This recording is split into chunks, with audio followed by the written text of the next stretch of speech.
Assalamualaikum warahmatullahi wabarakatuh. Alhamdulillah yang diridhoi oleh Allah Subhanahu wa taala. Segala puji bagi Allah yang semesta alam, dan yang telah memberikan kepada kita begitu banyak kenikmatan di dalam kehidupan kita.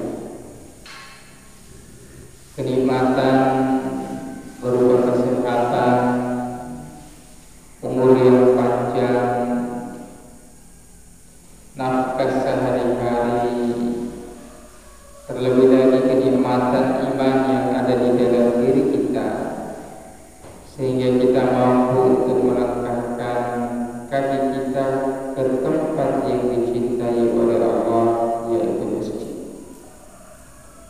Wa ma ya'muru masajidallahi illa man amana billahi wal yawmil akhir. Tidak ada yang bisa memakmurkan, meramu orang yang istiqomah senantiasa salat berjamaah di masjid, memakmurkan masjid, melakukan kegiatan-kegiatan pembinaan melalui program-program masjid. Itu adalah suatu kenikmatan yang besar dari Allah Subhanahu wa taala, sebab kita termasuk orang yang beriman kepadanya dan beriman kepada Dia. Oleh karena itu senantiasa kita berdoa kepada Allah agar kenikmatan iman ini diistiqomahkan. Ya muqallibul qulub, tsabbit qalbi ala dinika wa ala ta'atika. Kita selalu berdoa selepas kita sholat. Ya muqallibul qulub, tsabbit qalbi ala dinika wa ala ta'atika. Wahai Zat yang membolak-balikkan hati, tetapkanlah hati saya di dalam agama dan ketaatan kepada-Mu. Begitu pula hadirin yang berbahagia, salawat dan salam senantiasa kita curahkan kepada junjungan kita, baginda Nabiullah Muhammad sallallahu alaihi wasallam. Allahumma shalli wa sallim wa barik alaihi wa ala alihi. Beliau adalah seorang nabi yang menjadi teladan, menjadi idola, menjadi panutan bagi kita di setiap aktivitas kehidupan kita. Baik itu yang terbesit di dalam hati kita, yang terucap melalui ucapan kita, dan yang kita lakukan melalui gerak-gerik aktivitas keseharian kita. Semuanya itu berpatokan atau mengikuti sunnah Rasulullah Sallallahu Alaihi Wasallam. Nah, hadirin yang dimuliakan oleh Allah, kita melanjutkan pengajian ba'da subuh kita. Sekarang kita akan membahas tentang Kitabul Ahkamil Aimani wal Nudzur. Ini adalah kitab yang menjelaskan tentang hukum-hukum sumpah, wal nudzur dan nazar. Jadi sudah ada beberapa yang kita bahas di dalam kajian kita, dimulai dari bab tentang taharah, kemudian kita masuk bab tentang sholat, setelah itu kita masuk bab tentang zakat, setelah itu kita masuk bab tentang puasa, baru haji dan umrah. Setelah itu kita masuk pada hukum sewa menyewa, bagaimana hukum gadai, bagaimana hukum wakaf, bagaimana hukum perwalian dan seterusnya. Kita juga sudah membahas tentang bagaimana hukum nikah, bagaimana hukum walimatul urus, bagaimana hukum-hukum tentang talak.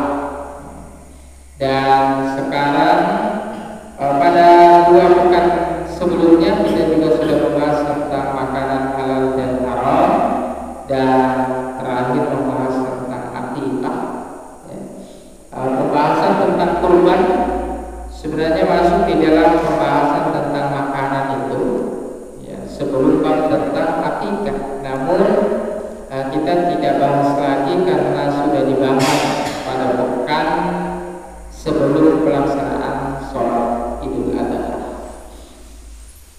Nah, sekarang kita masuk pada bab tentang hukum-hukum sumpah dan nuzur.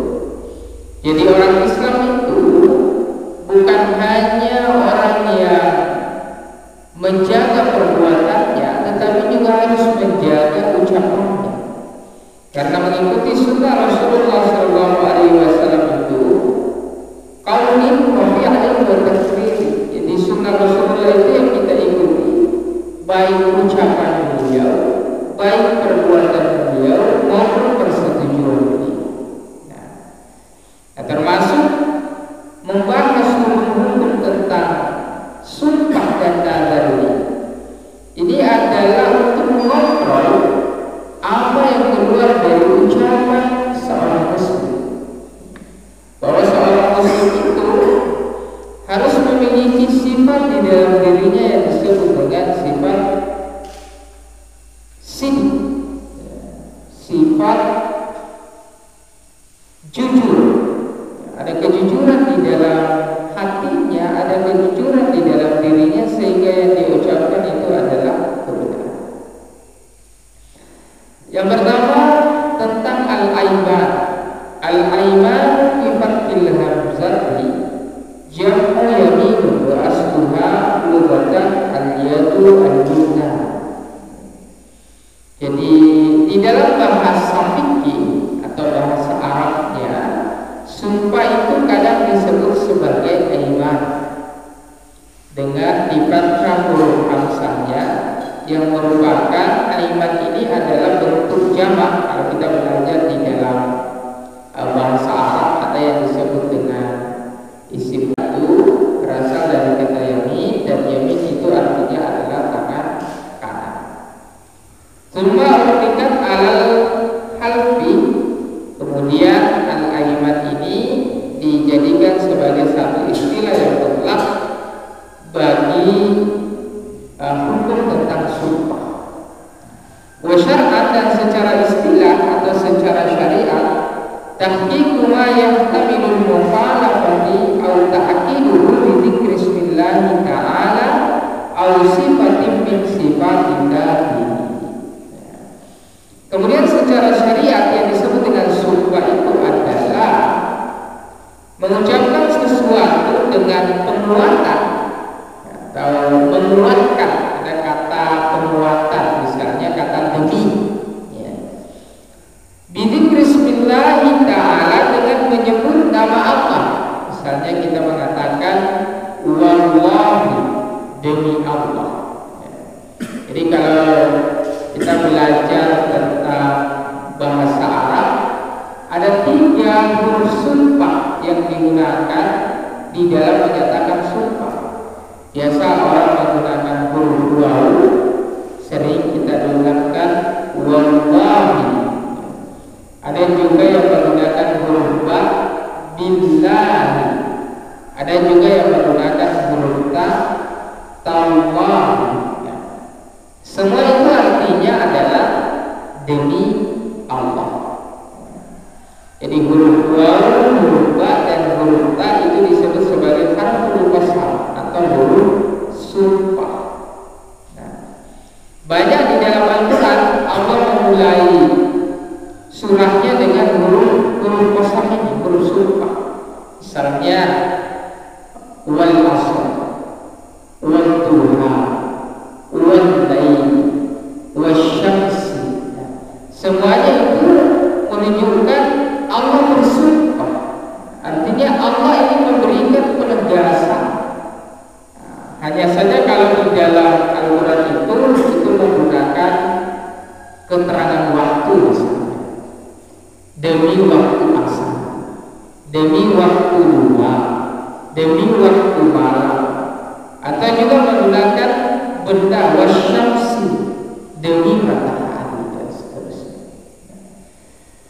Sehingga kalau kita mempelajari ilmu tafsir, bahwa kalau Allah menggunakan huruf sumpah di permulaan satu surah, itu artinya penegasan. Makanya kalau kita kaji surah Al-Asr itu, wal asr innal insana lafi khusr, sesungguhnya manusia sungguh berada di dalam kerugian. Ada penegasan yang Allah ingin berikan saja, sehingga Allah memulai surahnya dengan menggunakan huruf sumpah. Nah, begitu pula di dalam kehidupan. Misalnya Rasulullah sering itu menyampaikan sumpahnya dengan menyebut misalnya, demi zat yang jiwaku berada dalam genggamannya. Jadi itu adalah sifat Allah yang menggenggam jiwa manusia. Jadi itu pengertian dari sumpah.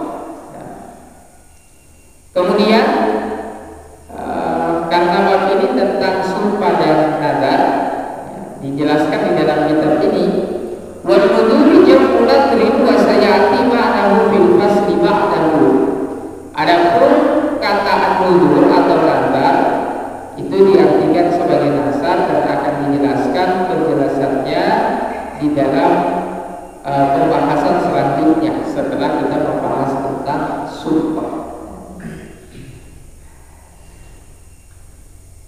Jadi orang yang bersumpah itu menggunakan nama Allah dengan mengucapkan wallahi billahi tallahi atau dengan mengucapkan salah satu sifat-sifat Allah yang dimiliki oleh Allah Subhanahu wa taala. Misalnya mengatakan dalam bahasa Arab ataupun dalam bahasa Indonesia. Misalnya mengatakan, demi Allah saya tidak berbohong, atau demi Allah saya akan memberikan hukuman kepada anak saya kalau dia besar. Demi Allah saya akan pergi ke tempat kerja saya tepat waktu. Itu yang disebut dengan sumpah. Termasuk hadirin yang berbahagia ketika seseorang diamanahkan satu jabatan, apakah itu di tingkat terendah, misalnya di RT, di RW, di kelurahan, di desa, kemudian kecamatan, jadi camat, jadi wali kota, jadi bupati, jadi gubernur, jadi presiden, atau jadi pejabat, dia akan disumpah. Bahkan menjadi pegawai misalnya itu disumpah. Kenapa hadirin yang berbahagia?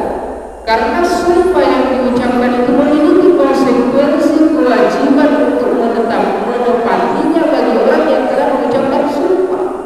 Dan hukum menepati sumpah itu adalah wajib hukumnya. Dan orang yang melanggar sumpahnya itu hukumnya berdosa.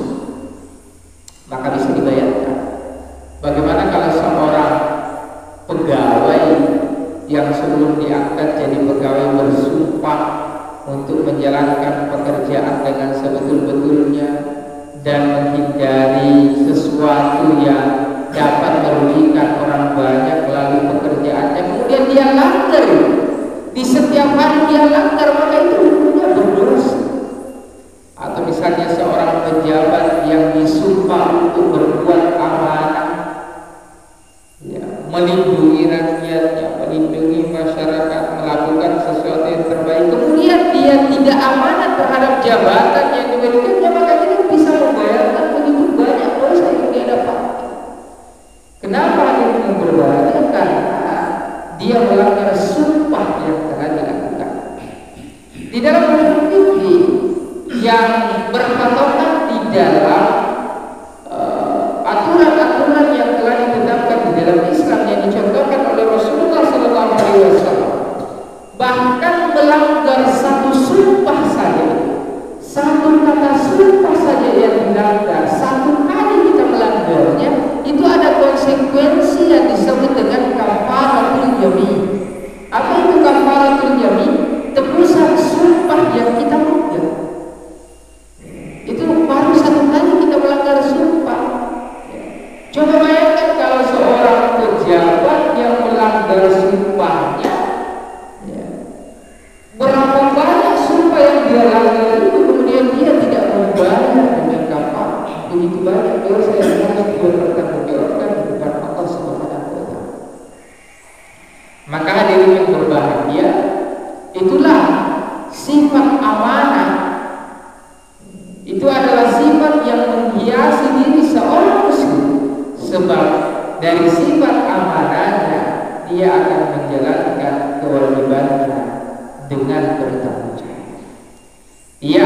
menjalankan sumpahnya dengan penuh tanggung jawab.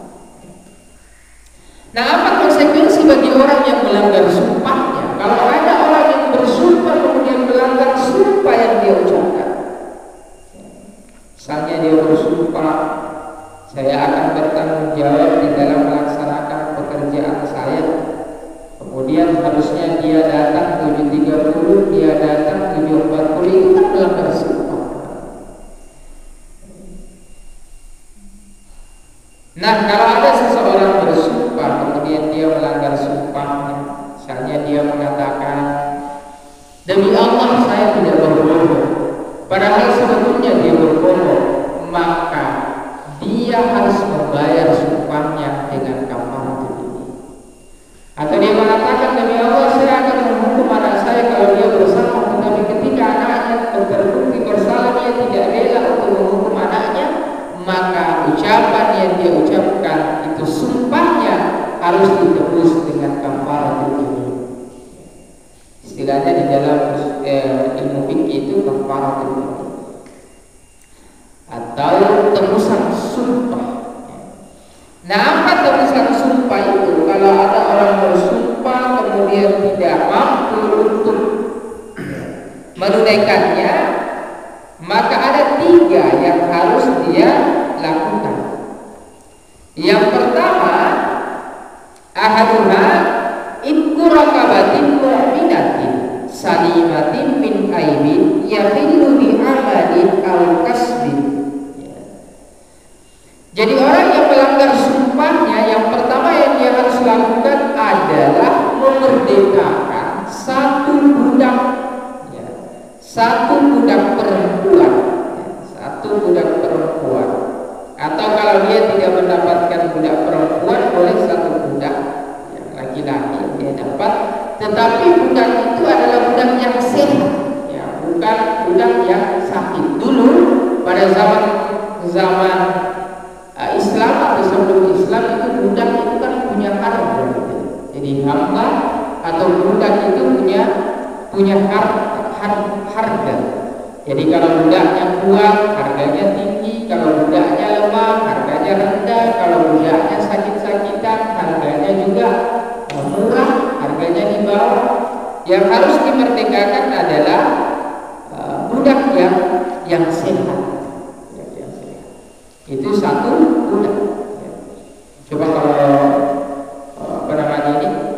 orang melanggar sumpahnya, baru satu sumpah dan satu kali dilanggar saja, itu sudah dibayar dengan memerdekakan satu budak. Tetapi kalau tidak menemukan budak untuk dimerdekakan, seperti kasusnya pada hari ini, kita tidak menemukan lagi yang disebut dengan budak atau hamba, karena tidak ada lagi budak. Maka kemudian yang kedua adalah al-it'ami asyrati masakin kulli miskin mudah, atau memberikan makan kepada 10 orang miskin, yang setiap orang miskin itu harus dikasih 1 mud. 1 mud itu sama dengan 3/4 liter. Kalau kita mau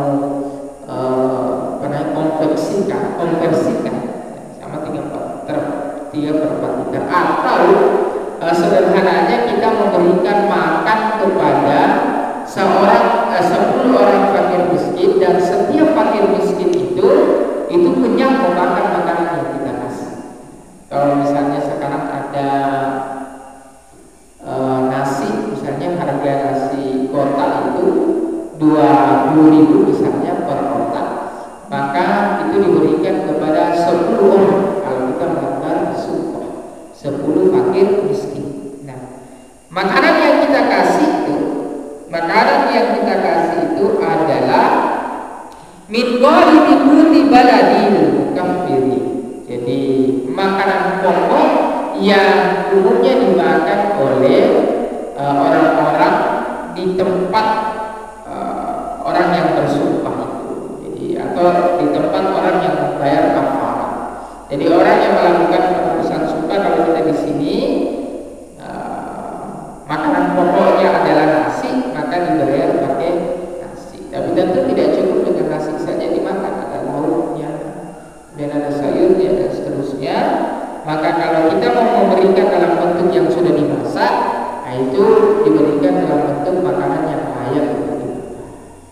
Tetapi kalau kita mau memberikan dalam bentuk dalam bentuk mentah, maka itu minimalnya 3/4 liter atau yang bagusnya 1 liter kita sumbangkan kepada 10 orang fakir miskin. Per satu fakir miskinnya itu mendapatkan 3/4 liter atau 1 liter. Itu kalau kita tidak mendapatkan budak. Nah, ini harus dilakukan, sebab orang yang tidak melakukannya berarti dia mempermainkan agama. Dia mempermainkan janjinya kepada Allah Subhanahu wa taala, sebab dia menggunakan demi Allah, dia menggunakan kata Allah di dalam sumpah.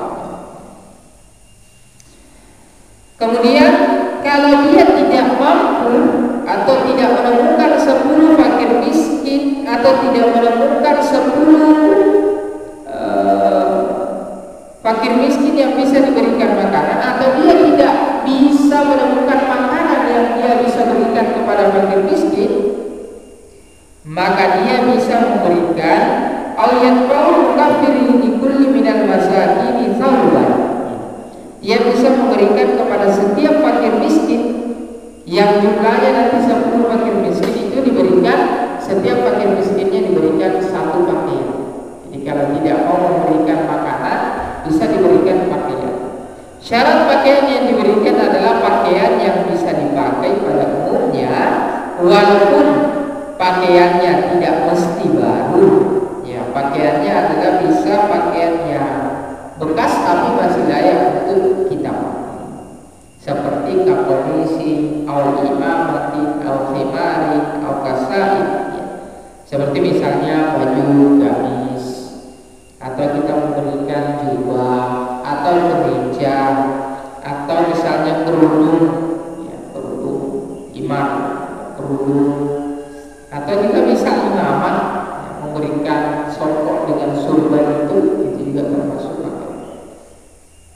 Tetapi tidak cukup dengan memberikan saja khufin wala bazar, memberikan khuf itu semacam kaos kaki yang terbuat dari kulit, itu tidak cukup. Jadi harus berupa baju atau minimalnya jilbab kalau perempuan, atau songkok dengan surbannya kalau laki-laki, itu minimal.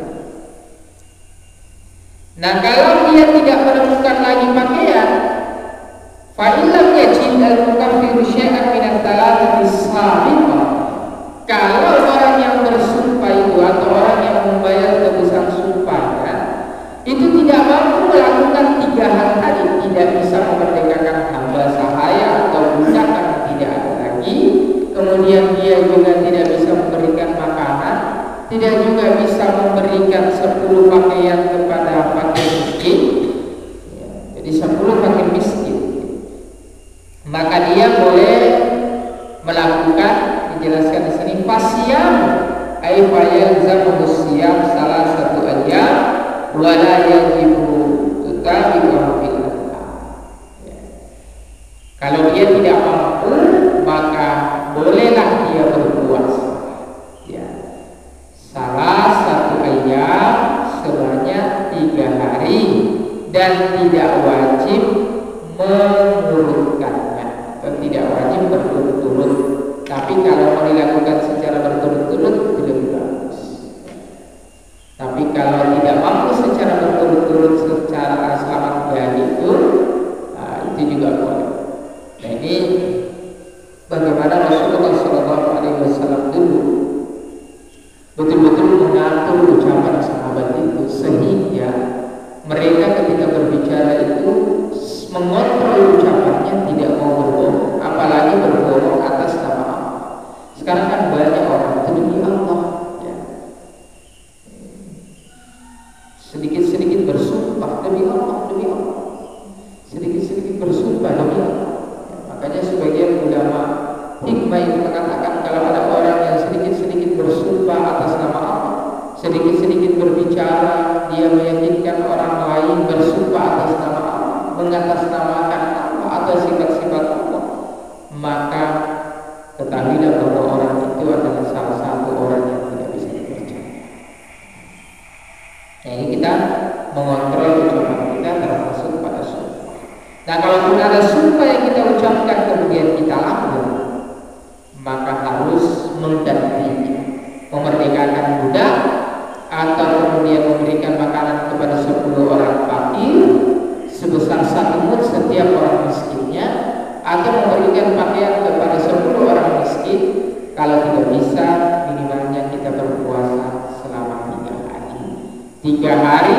diwajibkan berturut-turut, tetapi kalau dilakukan secara berturut-turut itu lebih bagus.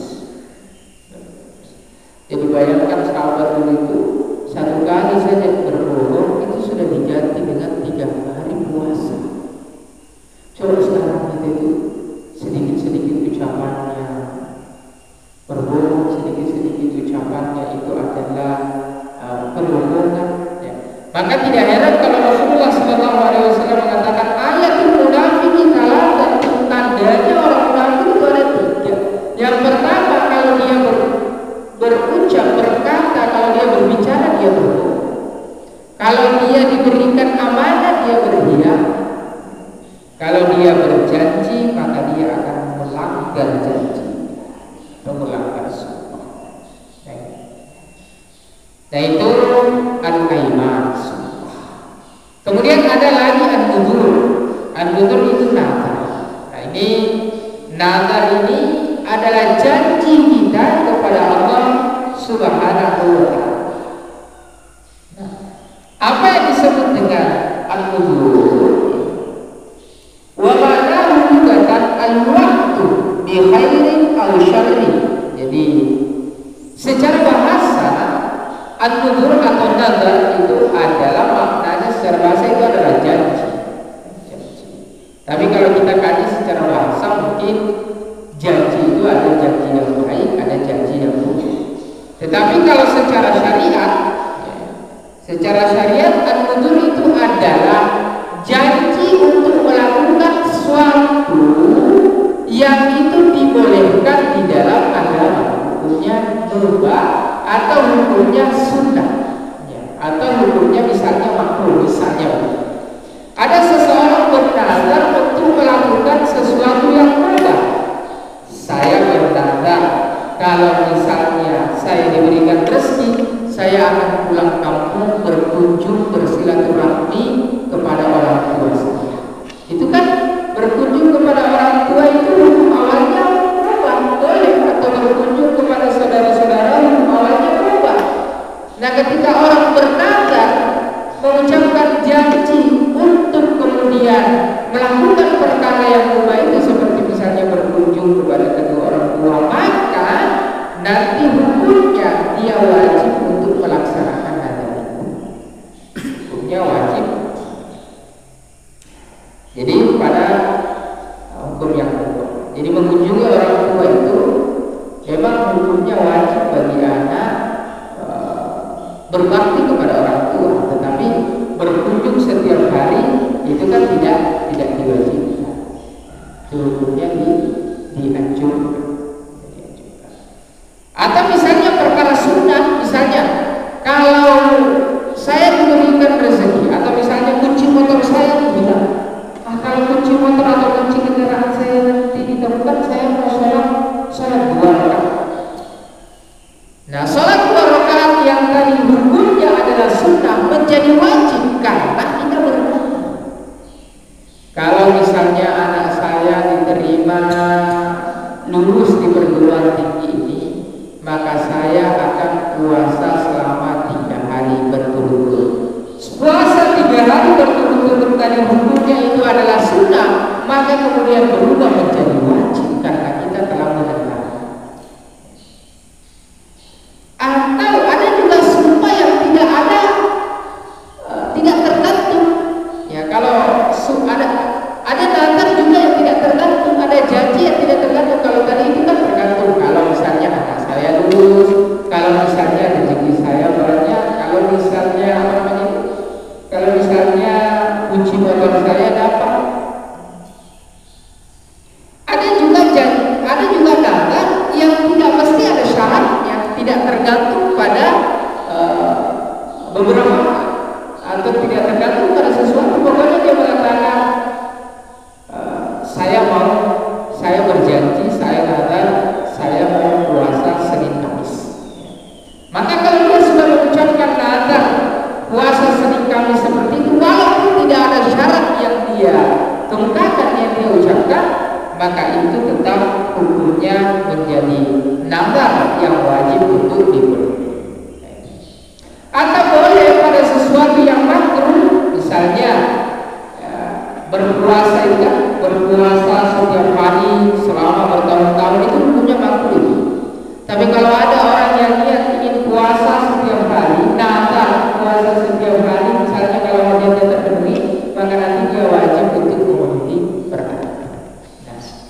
Nah, beda kalau dia makruh tahrim, makruh yang itu misalnya sangat dibenci di dalam agama, maka itu tidak boleh kita benarkan. Nah, kalau orang di dalam bernazar ini dia kemudian tidak mampu untuk menunaikan nazar, karena terkadang ada orang yang bernazar karena begitu senangnya dia mengucapkan nazar itu. Ada yang bernazar, kalau misalnya saya diterima bekerja, saya akan puasa 40 hari 40 malam. Nah, dia harus menunaikan janji atau nazar yang diucapkan. Menunaikan janji atau nazar yang diucapkan. Kalau ada seseorang yang bernazar kemudian untuk menyedekahkan hartanya, kemudian dia tidak menyedekahkan hartanya, maka nazar itu bisa diganti dengan kafaratul yamin seperti yang disebutkan tadi. Dia bisa memerdekakan budak, atau dia bisa memberi makan kepada 10 fakir miskin, atau memberikan pakaian. Kalau itu tidak mau karena tidak mau sedekah, boleh puasa 3 hari. Nah, bagaimana kalau orang niatnya puasa 40 hari? Apakah dia boleh mengganti dengan kafarat dengan puasa 3 hari saja? Tentu tidak, karena janjinya itu lebih banyak daripada kafarat yang harus dia tulis. Maka tetap dia harus membayarnya sebanyak 40 hari. Penting sekali bagi kita untuk memperhatikan betul-betul apa yang telah kita ucapkan di dalam nazar dan janji kita kepada Allah Subhanahu wa Ta'ala. Dan kalau kita mengucapkan nazar ini, kita lihat sesuai dengan kemampuan kita, dan kita berdoa kepada Allah supaya nazar kita itu kemudian bisa kita tunaikan. Tidak ada hukum nazar, atau misalnya tidak sah nazarnya untuk bernazar melakukan sesuatu yang wajib, apalagi sesuatu yang haram. Itu tidak sah. Misalnya begini, kalau saya lulus ujian sekolah nanti saya akan sholat 5 waktu, itu tidak sah untuk nazar seperti itu. Kenapa? Tanpa kita bernazar, sholat 5 waktu itu sudah wajib hukumnya. Jadi tidak ada nazar untuk sesuatu perkara yang wajib. Kalau saya dapat Ramadan tahun depan, saya bernazar saya akan puasa sebanyak 30 hari. Tidak bisa nazar seperti itu. Kenapa? Karena puasa pada bulan Ramadan kan sudah hukumnya wajib tanpa tidak berhenti. Apalagi bernazar melakukan sesuatu yang haram, itu sangat-sangat tidak dibolehkan. Karena di kampung itu biasa, kalau anak saya sembuh dari sakitnya, saya akan potong ayam di kuburan, atau saya akan memberikan makanan di pohon, atau saya kalau anak saya, kalau anak-anaknya hilang, bisa kalau anak saya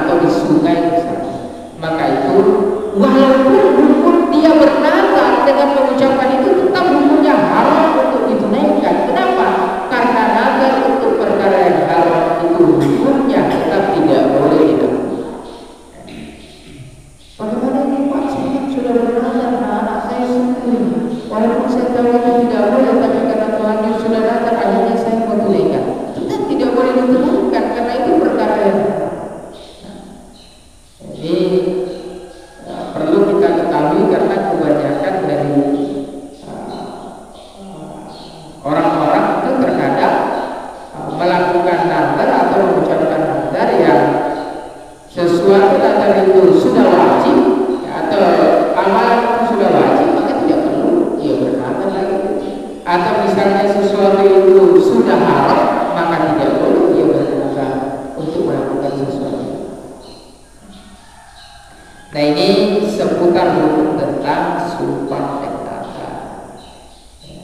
Itu pembahasan kita pekan ini. Mudah-mudahan ada manfaatnya. Lebih dan kurangnya mohon dimaafkan. Yang benar dari Allah Subhanahu wa Ta'ala, yang buruk dari kekurangan dan pendapatan sendiri. Billahi taufiq wal hidayah. Subhanallah wa bihamdika, asyhadu an la